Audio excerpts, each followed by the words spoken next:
Guys, आज के इस वीडियो में हम सेक्शन 14 करने जा रहे हैं टीपीए का, जो कि रूल अगेंस्ट परपेचुटी को बताता है। प्रॉपर्टी कैन परपेचुटी में क्या है? Property can not be tied up indefinitely, यानी प्रॉपर्टी को आप इनडेफिनेटली बांध के नहीं रख सकते। The interest must vest within a legally permitted time. जितना लीगली परमिटेड टाइम है उतने में आपको वेस्ट करनी होगी, वो जो इंटरेस्ट है वो आपको वेस्ट करना होगा।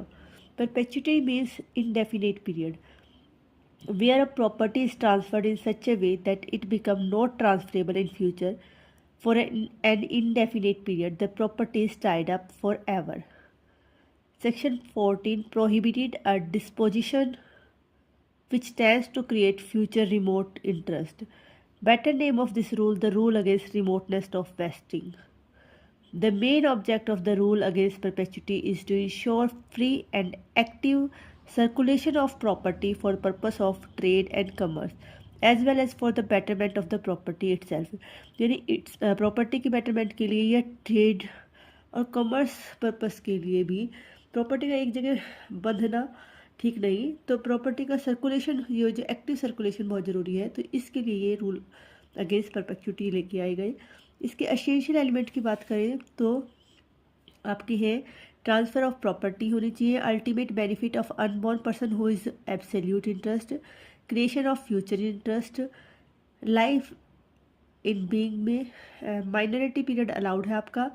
The ultimate beneficiary must come into existence before the death of last proceeding living person, vesting must occur within the permitted period. तो ये इसके एसेंशियल एलिमेंट थे, इनको हम आगे पढ़ लेते हैं। इफ़ वेस्टिंग में अगर beyond this period transfer void हो जाएगी। अब क्या थे? ट्रांसफ़र ऑफ प्रॉपर्टी होनी चाहिए पहले तो एसेंशियल एलिमेंट में। There must be transfer involve creating a future interest, creation of future interest is not immediate, it is to take effect later. Ultimate benefit to unborn person. In the transfer of benefit of unborn person involve unborn person who is given absolute interest. Life in being, the vesting must be linked to the lifetime of person alive at the date of transfer. Minority period allowed. After the death of such person, the law allow the minority below 18 year of a person in existence at that time. Ultimate beneficiary must come into existence before the death of last preceding living person. Before the last preceding living person, there must be come into existence ultimate beneficiary. अब था क्या? Vesting must occur within the permitted time. Vesting must occur within lifetime two person living at transfer और minority of the ultimate beneficiary. तो maximum आप बांध कब तक सकते हो? अगर परमिटेड टाइम में वेस्ट कर देते हो, वो परमिटेड टाइम क्या है?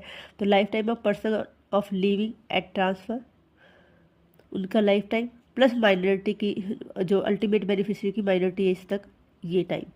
इफ़ वेस्टिंग में अगर बियॉन्ड दिस पीरियड, अगर इससे बाहर जाती है आपकी, तो ये ट्रांसफ़र वॉइड हो जाएगी। Even a possibility of remote vesting makes it invalid. Illustration की बात करें तो a transfer property to B for a life then B's unborn grandson when he turn 25, तो ये वॉइड हो जाएगी, क्योंकि माइनॉरिटी इन इंडियन 18 में बोलते थे, तो मे मस्ट वेस्ट बियॉन्ड माइनॉरिटी, क्योंकि ये 25 18 के बाद उसने किया है, तो ये ट्रांसफर आपकी वॉइड हो जाएगी। गिरीश दत्त वर्सेस दत्तादिन, इस केस में हेल्ड किया गया, if the gift is depend on attaining the age beyond minority it violate the rule against perpetuity and is void. उसके बाद रामकृष्ण वर्सेस सुब्रैया था, इसमें हेल्ड किया गया कि interest must vest within the permissible period otherwise the transfer fail. तो permissible time है, जो पीरियड है उसमें ट्रांसफ़र करोगे तो ही वैलिड है, अदरवाइज फेल हो जाएगी आपकी ट्रांसफ़र। एक और केस है यहाँ पे आपका Rambaran versus Ram Mohit. In this case the SC held that the rule of perpetuity does not apply the personal agreement, it's implies agreement that does not create any interest in the property. Conclusion की बात करें that the rule against perpetuity provide that the liberty of transfer to possession of the property shall not exercise in its own destruction. It provide a certain limit for alienation that can be the life of interest holder and the minority of ultimate beneficiary. The rule helps society in the active circulation of property. तो active circulation में ये help करता है। Mainly ये आप इसको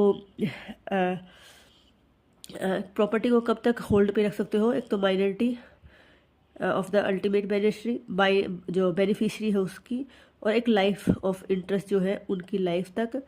तो ये यहाँ तक आप उसको होल्ड पे रख सकते हो, उसके बाद आपको वो ट्रांसफ़र करनी ही होगी। आप बांध के प्रॉपर्टी को बहुत लंबे टाइम तक नहीं रख सकते। रूल ऑफ परपेचुइटी यही बोल रहा है। एक्सटेंड ऑफ परपेचुइटी क्या है, मैक्सिमम रिमोटनेस वेस्टिंग की क्या हो सकती है। जनरल रूल तो क्या होगा, life of the proceeding interest और minority of the ultimate beneficiary. General rule तो यही है। स्पेसिफिक रूल में क्या हो जाएगा, child in mother womb, life of proceeding interest plus period of gestation of ultimate beneficiary plus minority of the ultimate beneficiary. Exception क्या है, transfer for public benefit के लिए हो, पर्सनल एग्रीमेंट हो या परपेचुअल लीज हो, उसमें एक्सेप्शन है, उसमें ये रूल फॉलो नहीं होगा। और जो ये